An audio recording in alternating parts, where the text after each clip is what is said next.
말씀 보겠습니다. 요한복음 13장 21절부터 32절까지의 말씀을 보도록 하겠습니다. 신약성경 약 171쪽 정도에 있습니다. 교독하고 마지막 절 함께 읽겠습니다. 제가 먼저 읽겠습니다. 예수께서 이 말씀을 하시고 심령이 괴로워 증언하여 이르시되 내가 진실로 진실로 너에게 이르노니 너희 중 하나가 나를 팔리라 하시니 제자들이 서로 보며 누구에게 대하여 말씀하시는지 의심하더라. 예수의 제자 중 하나 곧 그가 사랑하시는 자가 예수의 품에 의지하여 누웠는지라. 시몬 베드로가 거짓을하여 말하되 말씀하신 자가 누구인지 말하라 하니 그가 예수의 가슴에 그대로 의지하여 말하되 주여 누구니까. 예수께서 대답하시되 내가 떡 한 조각을 적셔다 주는 자가 그리라 하시고 곧 한 조각을 적셔서 바로 시몬의 아들 유다에게 주시니 조각을 받은 후 곧 사탄이 그 속에 들어간지라. 이에 예수께서 유다에게 이르시되 내가 하는 일을 속히 하라 하시니 이 말씀을 무슨 뜻으로 하셨는지 그 앉은 자 중에 아는 자가 없고 어떤 이들은 유다가 돈 괴를 맡았으므로 명절에 우리가 쓸 물건을 사라 하시는지 혹은 가난한 자들에게 무엇을 주라 하시는 줄로 생각하더라. 유다가 그 조각을 받고 곧 나라나니 가느니라. 그가 나간 후에 예수께서 이르시되 지금 인자가 영광을 받았고 하나님도 인자로 말미암아 영광을 받으셨도다. 만일 하나님이 그로 말미암아 영광을 받으셨으면 하나님도 자기로 말미암아 그에게 영광을 주시리니 곧 주시리라. 아멘. 네, 감사합니다. 고난주간 세 번째 날입니다. 예수님의 고난을 생각하면서 지내는 그러한 시기입니다. 오늘 제목은 이렇게 정했습니다. 예수님을 사랑하는 자와 배반하는 자, 그리고 우리는 이라고 했습니다. 네. 예수님은 이 땅에 죽으러 오셨습니다. 바로 저와 여러분들의 또 저 뒤에 있는 어린 아이의 생명을 구원해 주시기 위해서 또 이 세상의 모든 사람들의 생명을 다시 구원해 주시기 위해서 죽음으로부터 건지시기 위해서 자신이 죽음으로 대신하기 위해서 오신 내용이시죠. 오늘 요한복음 13장의 말씀은 성경에는 너희 중 하나가 나를 팔리라 아마 소 제목이 있을 것입니다. 마태복음, 마가복음, 누가복음에 같이 다 이 말씀이 다 나와 있죠. 오늘 요한복음 지금 예수님이 21절 그 이전에는 어떤 내용이 있냐면 13장 1절에는 예수님께서 제자들의 발을 씻겨주시는 세족식인 것이죠. 그것에 대해서 나와 있고 그에 이어서 21절 이하에 이제 성찬에 관련된 예수님이 만찬을 하시면서 하시는 이야기가 나오는 것이죠. 오늘 21절 보시면 근데 예수님의 심령, 마음이 무엇이라 나왔냐면 괴롭다라고 이렇게 나와 계십니다. 예수님의 마음이 왜 괴로우실까요? 그 이유는 그 뒤에 나와 있습니다. 내가 진실로 진실로 너에게 이르노니 너희 중 하나가 나를 팔리라. 그가 누구죠? 바로 가룟 유다입니다. 이미 우리는 그가 누구인지 알고 있고 과연 그 사람이 예수님을 어떻게 팔아넘겼는지, 얼마에 팔아넘겼는지, 또 언제 팔아넘겼는지 우리는 알고 있습니다. 그런데 오늘 본문 말씀에서는 아는 사람이 예수님밖에 안 계시고 다른 사람들은 전혀 알지 못합니다. 예수님이 이야기를 해 주셨는데도 불구하고 알지 못하는 것은 좀 의아할 뿐입니다. 22절에 보시면 제자들이 서로 이야기를 하죠. 누구지? 누구지? 서로 의심만 하고 있는 것입니다. 그러면서 베드로가 옆에 있었던 사랑하시는 자, 요한이라고 알려져 있죠. 그에게 누구인지 한번 물어봐 라고 이렇게 요청을 합니다. 그래서 예수님께 물어보죠. 그랬더니 예수님이 26절에 보시면 대답을 또 해 주십니다. 내가 떡 한 조각을 적셔다 주는 자가 그니라. 이렇게 말씀을 하시고 곧 성경에도 나와 있죠. 곧 한 조각을 적셔서 가룟 시몬의 아들 유다에게 주시니. 그러면 알 법도 한데 이들은 알지 못했습니다. 만약에 알았다면 가룟 유다를 붙잡고 물어보던지 그를 따라갈 수도 있었을 텐데 아무도 그런 행동을 하지 않았습니다. 그 떡 조각을 받은 유다. 근데 안타깝게도 유다는 그 떡 조각을 먹지 않았습니다. 그럼 받은 유다가 27절에 보시면 조각을 받은 후 무엇이라 나오냐면 곧 사탄이 그 속에 들어간지라 라고 나와 있죠. 그런데 사탄이 예수님께서 떡조각을 주니까 그 신호로 사탄이 들어갔다 라고 해석하기가 쉬운데 요한복음 13장 2절에 보시면 벌써 이런 구절이 있습니다. 마귀가 벌써 시몬의 아들 가룟 유다의 마음에 예수를 팔려는 생각을 넣었더라 라는 말씀을 이미 하고 있습니다. 그렇기 때문에 예수님께서 떡조각을 줌과 동시에 사탄에게 명령을 해서 사탄을 집어넣게 했다라고 하는 그러한 해석은 틀린 해석이 되겠죠. 누가복음 22장 3절에도 열둘 중에 하나인 가룟이라 부르는 유다에게 사탄이 들어가니라고 이 성만찬 하기 이전에 이미 사탄에게 가룟 유다는 그 생각이 넘어가 버린 것을 우리는 확인할 수 있습니다. 가룟 유다는 사탄에게 자신의 생각을 넘겨버렸죠. 미혹이 되었든 자신의 욕심에 넘어갔든 아니면 사탄에게 끌려서 했든 어찌됐든 결정은 가룟 유다가 한 것임은 피할 수 없습니다. 그래서 예수님께서 유다에게 내가 하는 일을 속히 하라. 왜 이런 말을 하셨을까요? 다시 한번 돌이켜라 라든지 한번 기도해 봐라 라든지 좀 말리실 수도 있었는데 그렇게 하지 않았습니다. 한 가지 생각할 수 있는 것은 지금 사탄이라는 단어가 두 번 등장했죠. 바로 13장 2절에 먼저 들어갔고 그 다음에 27절에 사탄이 그 속에 들어간지라. 어쩌면 하나님은 유다는 돌이키지 않겠다라고 하는 것을 확실하게 아셨던 것 같습니다. 그렇기 때문에 이 유다는 이제 실행할 기회만 생각을 하고 있었기 때문에 속히 해라 라고 하셨는지 모르겠습니다. 그런데 이러한 말을 했는데도 불구하고 그 옆에 있었던 제자들은 아무도 눈치도 채지 못하고 진짜 눈치가 없습니다. 나머지 11명은 28절에 보시면 이 말씀을 무슨 뜻으로 하셨는지 앉은 자 중에 아는 자가 없다 라고 말씀을 하시면서 29절에는 그가 돈꾀를 맡았으니까 우리가 쓸 물건을 사러 보내시는 건가? 아니면 가난한 자들에게 무엇을 주라고 보내시는 건가? 헛다리 짚고 있는 거죠. 30절에 유다가 그 조각을 받고 곧 나가게 됩니다. 그런데 이때가 밤이다. 여기서 밤이라고 하는 것은 가룟 유다의 영적인 상태를 의미한다 라고 많은 주석가들이 설명을 하고 있습니다. 밤에는 사단이 활동하는 시간이죠. 이것이 오늘의 내용입니다. 유다는 이후로 예수님을 팔아 넘기게 되죠. 근데 유다가 나간 후에 예수님께서 31절과 32절에 그가 나간 후에 예수님께서 이렇게 말씀하십니다. 지금 인자 내가 영광을 받았고 하나님도 나로 말미암아 영광을 받았다. 그리고 하나님이 자기로 말미암아 나에게도 영광을 주실 것이다. 근데 그것도 곧 주실 것이다 라고 말씀을 하는 것이 오늘 내용입니다. 어떻게 보면 간단한 내용이죠.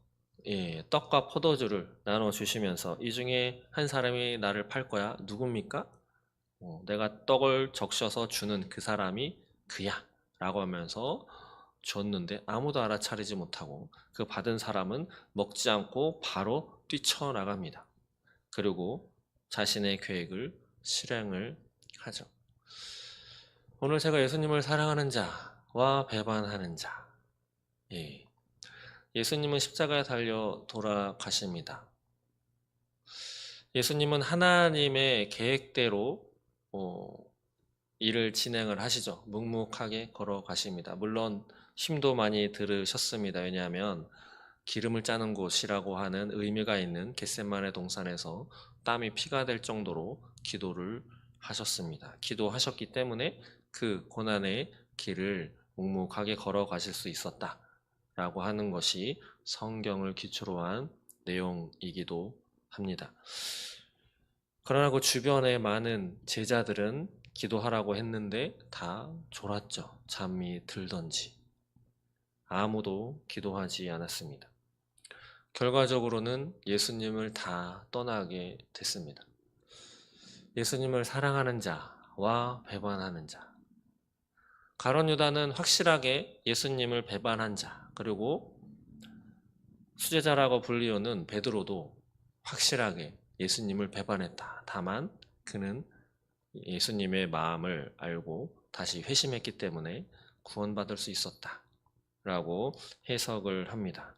나머지 제자들은 그렇게 많은 내용은 없지만 그들도 아마 예수를 사랑했을 것입니다. 베드로도 예수님을 사랑했죠. 가룟 유다는 사랑하지 않았을까요? 가룟 유다도 그의 마음 안에는 예수님을 사랑했었을 것입니다. 그러나 그의 행동은 팔아넘기는 것으로 행동을 옮겼고 베드로는 그 어린 여종의 질문에 나는 그 사람하고 상관이 없어 라고 이야기하고 3번이나 부인하고 또 저주까지 하면서 떠나갔던 사람이 바로 베드로입니다. 만일 여러분들께서 이런 상황에 처했다면 여러분들은 어떠한 선택을 하셨을 것 같은가요? 저는 어렸을 때 이런 이야기들을 얼추 성경을 읽으면서 어떤 생각을 했냐면 저의 신앙의 기준, 잣대는 한때는 베드로였습니다. 예수님의 수제자, 3년 이상을 예수님과 동고동락했던 그도 예수님을 배반했는데 나야 오죽하랴 라고 하는 생각을 갖고 나는 그때에 적어도 배반은 하지 말아야지 라는 생각을 많이 하면서 지내었습니다. 그러나 알 수 없죠. 상황이 어떻게 다가왔을 때 그때는 또 제가 어렸고 또 혼자였기 때문에 근데 지금은 또 아내도 있고 자녀도 있고 한 가정을 꾸리고 있는 또 어머니도 계시기 때문에 또 어떠한 선택을 할지는 저는 솔직히 그렇게 생각합니다. 닥쳐봐야 안다고. 제정신이 들기만 바랄 뿐입니다. 헛생각하지 않도록 그것을 위해서 기도하고 있습니다. 여러분들은 어떠신가요? 요즘 우리나라는 참 복잡스럽습니다. 미국도 참 복잡스럽고 외국도 복잡합니다. 체제 전쟁이니 공산주의 사회주의니 민주주의니 그러나 제가 생각할 때 저의 생각에 반대되는 그들도 민주주의를 이야기를 하고 있고 평화를 이야기하고 있고 나라를 바로 세우는 나라의 기강을 바로 잡아야 하는 이런 이야기를 하고 있습니다. 그게 진실이었으면 좋겠다라고 하는 생각을 하고 있습니다. 좀 역사를 단대로 돌아볼까요? 혹시 누군지 아시겠습니까? 지금 영화로 나와 있습니다. 본 회퍼라고 하는 독일 신학자입니다. 몇 살에 죽었냐면 39살에 죽은 사람이에요. 이 당시에 독일은 히틀러가 등장을 했습니다. 우리는 히틀러를 그냥 나쁜 놈으로만 알고 있죠. 2차 세계대전 일으키고 유대인 600만 명 이상을 학살하고 그 주변에 폴란드를 비롯한 마지막 수업이라고 하는 그 이야기는 있는 폴란드 이야기입니다. 독일이 폴란드를 침공했을 때의 이야기이죠. 히틀러는 이렇게 기록되고 있습니다. 훌륭한 리더는 아니지만 선동가로 성공했다라고. 웅변을 아주 대단하게 잘했던 사람이라고. 적이라고 생각되면 수단과 방법을 가리지 않고 공격해서 조롱거리로 만들 수 있는 그러한 세치허로 독일 전체를 현혹해서 유럽 전체를 전쟁터, 그것도 참혹한 전쟁터로 끌고 간 사람이 바로 히틀러였습니다. 그런데 이러한 히틀러의 잘못됐다라고 하는 것을 꿰뚫어 보아야 할 독일의 많은 종교 지도자, 목사님들이죠. 목사님들도 히틀러 체제하에 그의 시녀 노릇을 상당히 많이 한 것이 사실입니다. 무수히 많은 교회들이 있었습니다. 그 당시에. 히틀러는 국가 사회주의를 표방을 해서 그 국가를 자신이 이끌어 가려고 했는데, 그래서 독일 그리스도인 연맹이라고 하는 독일의 많은 교회들이 이 연맹을 맺게 되었습니다. 그런데 이 연맹을 맺은 수많은 교회들이 어떻게 행동을 했냐면 히틀러의 말하자면 우리나라 예전에 일제시대로 치면 일본한테 굽신거리고 일본에 합당한 행위를 막 도와주면서 신사참배하고 이런 일을 하는 것이죠. 그래서 독일 교회들은 민족 이기주의 그리고 유대인 박해를 위한 신학적인 근거를 마련해서 히틀러 앞에 갖다 바쳤습니다. 그리고 국가 사회주의 국가를 건설하려고 하는 히틀러에게 우리도 그에 합당한 투쟁적인 교회가 되겠다라고 다짐을 하면서 히틀러에게 붙게 되었죠. 그러면서 이들은 2차 세계대전을 승인했습니다. 누가? 교회에서. 그리고 600만 명의 유대인이 학살당하는 광경을 교회들이 묵인했고, 또 히틀러를 중심으로 국가 사회주의 국가를 만드는 것이 교회가 하나님께 받은 의무라고 그렇게 믿으면서 예배 때 히틀러를 위해서 기도하고 히틀러에게 순종하고 복종하고 함께 하는 것이 그것이 하나님의 뜻이다 라고 하면서 행했던 것이 독일의 이 당시 1930년대 중반 이때의 상황이었습니다. 근데 이때 등장한 사람들이 여러 명이 있습니다. 아주 소수였죠.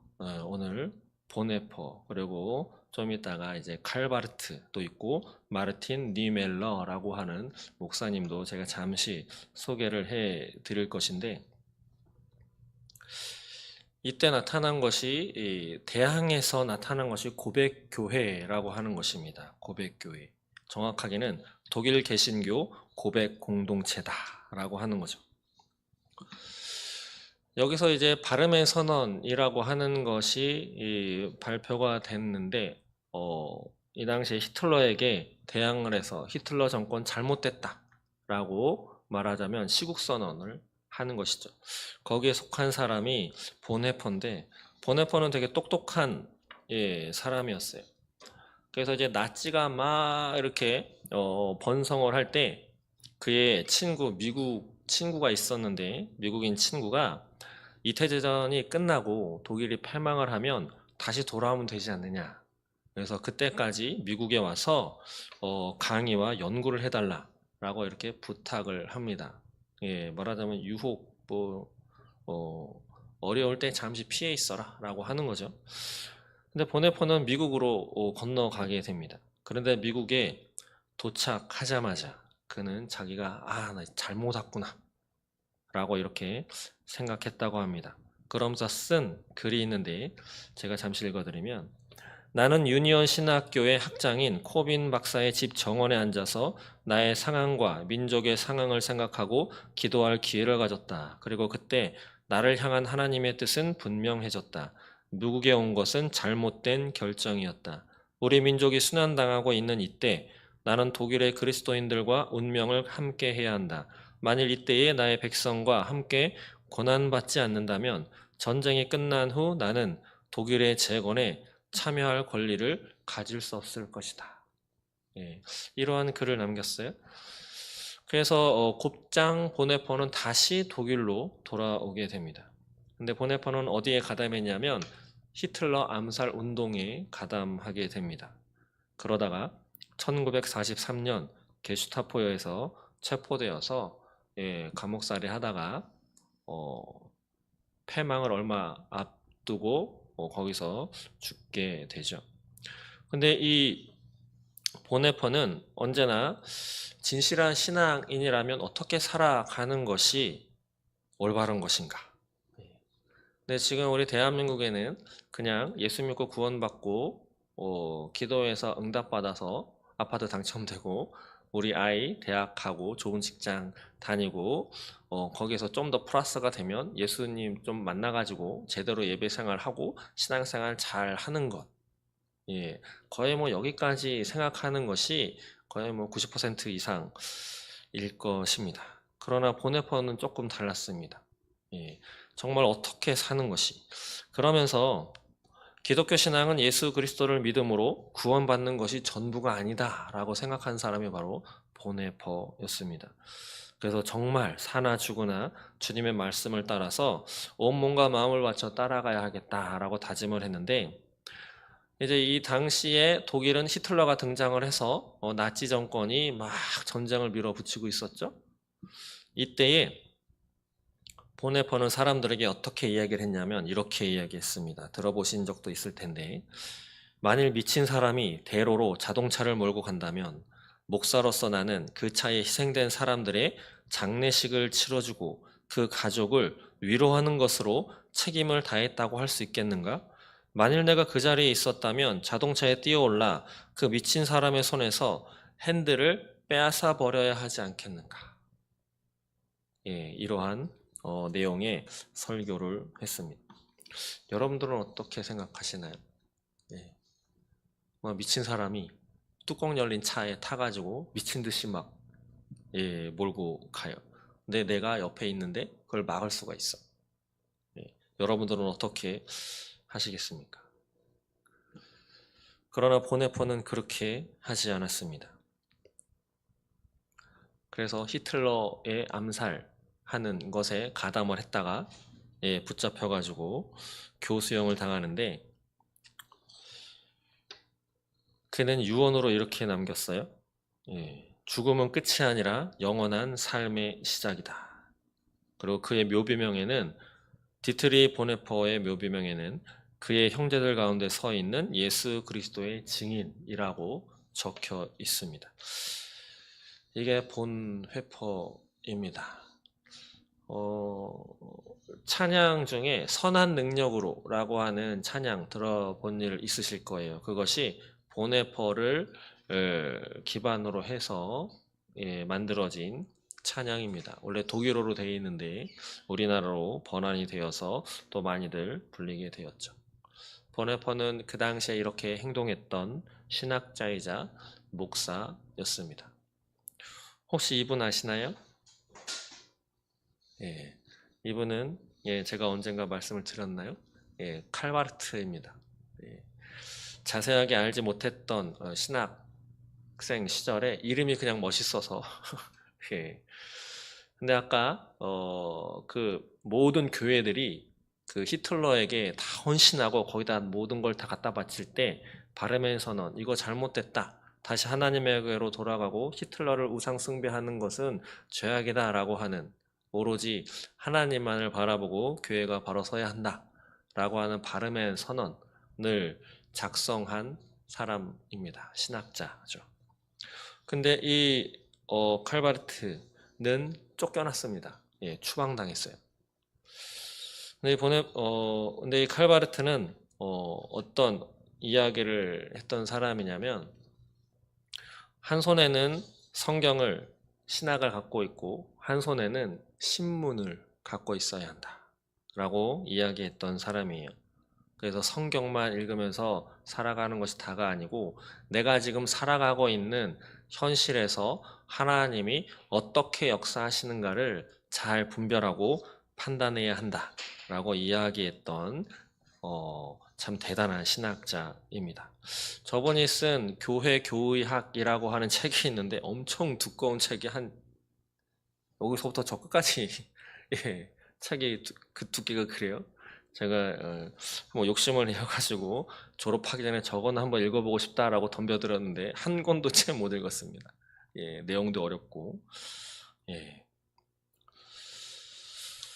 그다음에 마지막으로 소개해 드릴 분이 바로 저 목사입니다. 마르틴 니밀러라고 하는 목사님입니다. 독일의 루터교 목사님이에요. 근데 저 목사님은 1920년대와 30년대 초에는 나치 사상에 동조했습니다. 예. 제가 지금 유튜브에서 좀 사상이라든가 교육 뭐 이런 거 좀 이렇게 공부하고 있는데 그것을 가르치는 교수님이 본인이 그렇게 얘기해요. 젊었을 때는 자기는 좌파였다고. 근데 자기는 돌아섰다. 그러면서 좌파 쪽에서 어떻게 생각하는지 그리고 본인이 공부했던 책을 다 소개를 하면서 이런 줄기로 나는 배웠다. 지금 저들은 이게 정답인 것으로 알고 하겠지만 이건 이런 면이 잘못됐고 그것을 올바르게 지금 막 하는 그런 분도 계신데 이 니밀러 목사님, 마르틴 니밀러 목사님도 그랬던 사람이에요. 그래서 나치 정권이 들어섰을 때는 동조를 했습니다. 그래서 급진적인 우익 정치 운동을 지지했었는데 1933년 아돌프 히틀러가 집권한 후에 개신교회 간섭을 엄청나게 많이 하기 시작하니 이 목사님이 니밀러를 노골적으로 비판하기 시작을 했습니다. 그래서 나치 통치 기간 중 1937년부터 45년까지 마지막 8년을 감옥 그리고 강제 수용소에서 지내다가 2차 세계대전 끝나고 연합군에 의해서 풀려났는데 2차 세계대전 이후에는 독일 국민들을 참회하고 화해를 이끄는 대변자로 활동을 했습니다. 이 목사님이 쓴 시가 있어요. 예, 제목이 나치가 그들을 덮쳤을 때라고 하는 시입니다.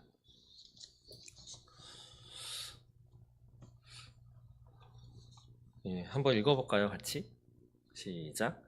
나치가 공산주의자들을 덮쳤을 때 나는 침묵했다. 나는 공산주의자가 아니었다. 그 다음에 그들이 사회민주당원들을 가두었을 때 나는 침묵했다. 나는 사회민주당원이 아니었다. 그 다음에 그들이 노동조합원들을 덮쳤을 때 나는 아무 말도 하지 않았다. 나는 노동조합원이 아니었다. 그 다음에 그들이 유대인들에게 왔을 때 나는 아무 말도 하지 않았다. 나는 유대인이 아니었다. 그들이 나에게 닥쳤을 때는 나를 위해 말해줄 이들이 아무도 남아있지 않았다. 예. 이것이 마르틴 니밀러 목사님이 쓴 시인데 이것을 가지고 많이 이야기도 하시고 고백도 하시고 했던 시입니다. 마치 그런 거죠. 예.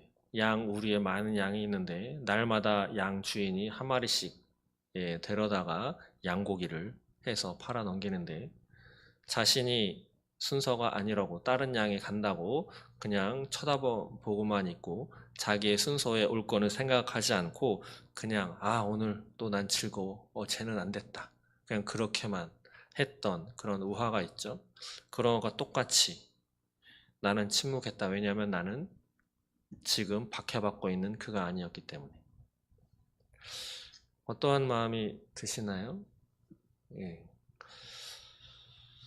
어쩌면 지겨울지도 모르는 차별금지법. 예, 그것도 마찬가지일 겁니다. 나는 동성애자가 아니니까, 나는 기독교인이니까, 내 자녀는 그런데 관심이 없으니까. 나는 기독교 교육을 잘 시켰으니까. 나는 내 자녀 어릴 때부터 데리고 가정 예배 드리고 일주일마다 말씀 암송시키고 잘 했으니까. 그러나 말씀드린 적이 있다시피 미국에서 그렇게 철저하게 기독교 교육을 시켰던 그 엄마가, 그 딸이 초등학교 한 3학년 정도 됐을 때 학교에서 와가지고 엄마, 나 남자가 있는 것 같대. 청천벽력 같은 소리를 들었습니다. 기독교 교육도 필요가 없게 되었습니다. 왜냐하면 그 친구 외에 그 반의 대다수가 그런 쪽에 관심이 많고 매일 접하는 것이 동성애에 관련된 내용을 교육받고 했었기 때문에 PC주의라고 하는 것, 다양성, 화합, 평등 이런 이야기를 하면서 다 똑같이 대해야 돼. 누구에게 뭐하라고 하면 안 돼. 잘못한 거 그건 너의 기준에 잘못된 거지 제 기준에는 잘못된 것이 아니야.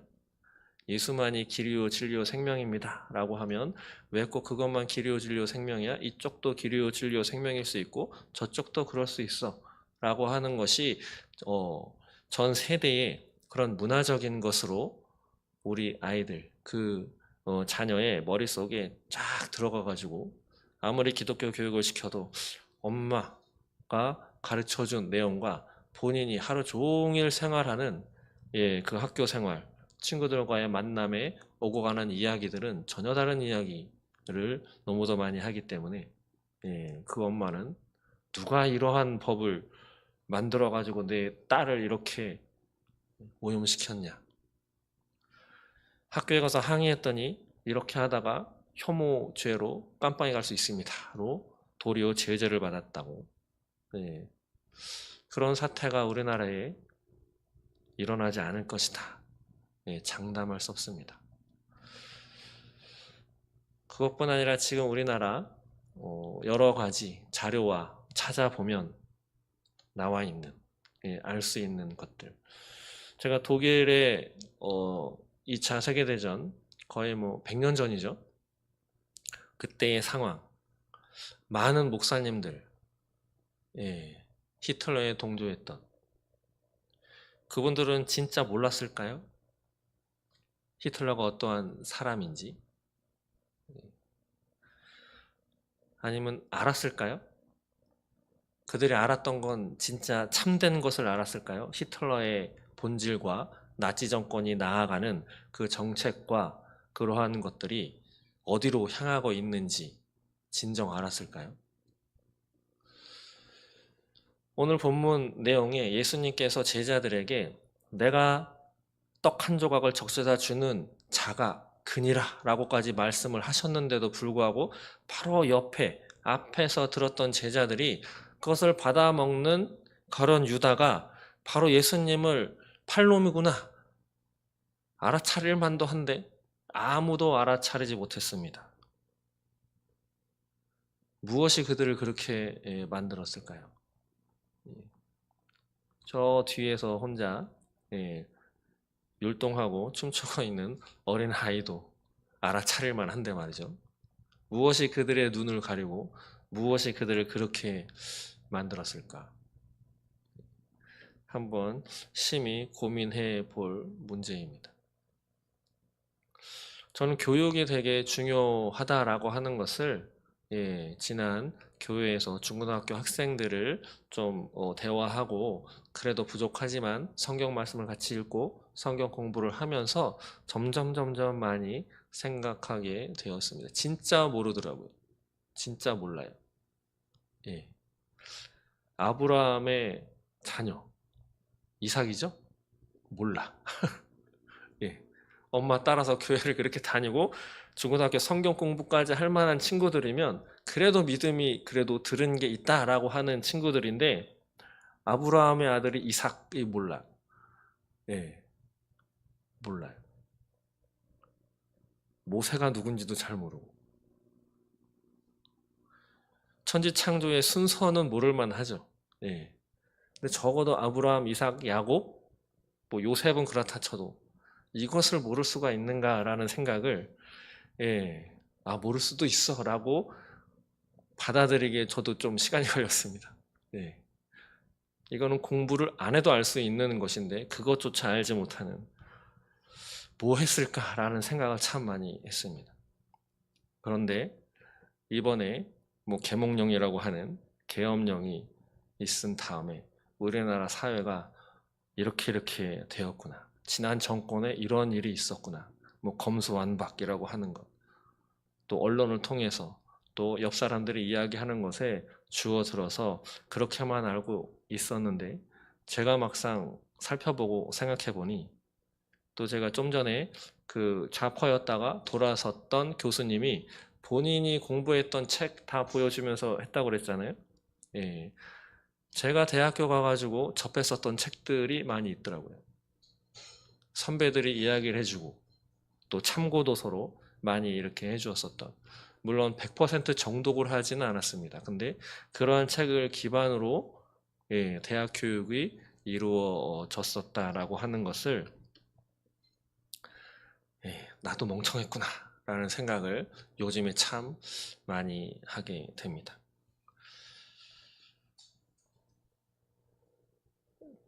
좀 아셔야 합니다. 저들이 하는 말이 진짜 참인지, 그리고 그것이 어디서부터 나왔는지, 그리고 그것이 어떻게 영향을 펼치고 있는지, 그리고 그것들이 우리나라에 어디까지 침범해 들어왔는지. 저는 아까 보네포 목사님이 예수 믿고 구원받는 것이 신앙인의 전부다가 아니다라는 그런 이야기에 100% 공감합니다. 100%. 그건 기본인 거죠. 예수 믿는 건 기본인 것입니다. 저도 많이 반성하고 있고 담임을 맡은 목사로서 어떻게 성도 분들에게 어떻게 인도를 해드리고 어떻게 해야 할지 참 고민이 많이 됩니다. 오늘 말씀을 마치기 전에 디트리 보메퍼가 썼다고 하는 기도문 다 받으셨죠? 보네포 목사의 기도.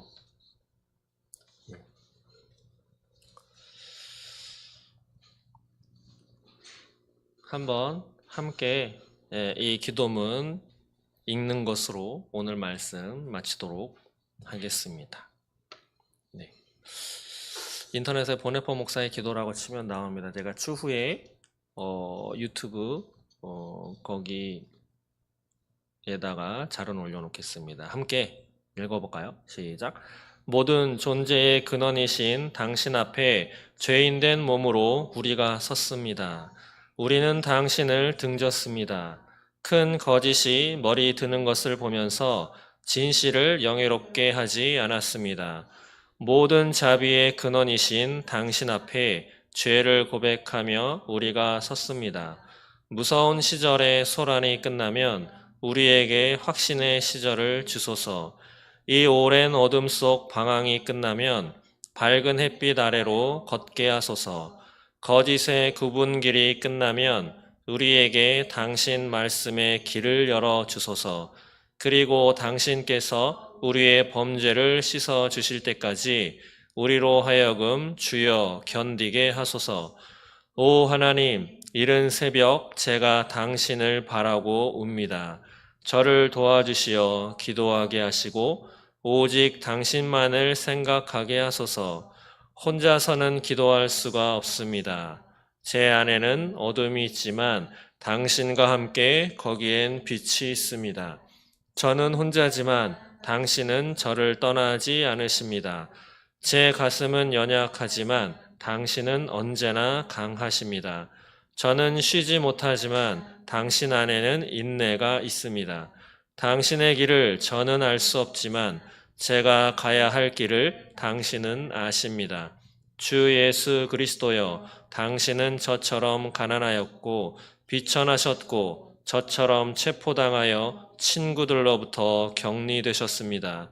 당신은 인간의 모든 비통함을 아십니다. 제 안에, 저의 고독 안에 당신이 계십니다. 당신은 저를 잊지 아니하시고 오히려 저를 찾아내십니다. 제가 당신을 알고 사랑하기를 당신은 간절히 바라십니다. 주님, 당신의 부르는 소리를 듣고 제가 당신을 따라갑니다. 거룩하신 성령님, 절망에서 저를 지켜줄 믿음을 저에게 주시옵소서. 당신과 다른 모든 이들을 향한 사랑을 제 속에도 담아주시어 그 어떤 증오와 고통에도 오염되지 않게 하소서. 두려움에서 건져준 믿음을 저에게 주소서. 오 주 하나님, 크나큰 곤경이 저를 덮습니다. 걱정 근심이 저를 삼켰고 저는 어찌할 바를 모르겠습니다. 오 하나님, 저를 위로하시고 도와주소서. 당신이 주시는 것들을 견뎌내도록 저에게 힘을 주소서. 두려움이 저를 다스리지 못하게 하소서. 사랑 많으신 아버지로서 저의 사랑하는 아내와 아이들을 돌봐 주소서. 오 자비로우신 하나님, 당신께 그리고 이웃들에게 저지른 저의 모든 죄를 용서하소서. 당신의 은총을 믿어 의지하고 제 생명을 온전히 당신 손에 맡깁니다. 당신께서 가장 좋으신 대로 저에게 하소서. 그것이 저에게도 가장 좋겠기 때문입니다. 살든지 죽든지 저는 당신과 함께 있고 당신은 저와 함께 계십니다. 주님, 저는 당신의 구원과 당신의 왕국을 기다립니다. 아멘. 아버지 감사합니다. 오늘도 주님과 함께 할 수 있음에 감사드립니다. 예수님의 이름으로 기도합니다. 아멘.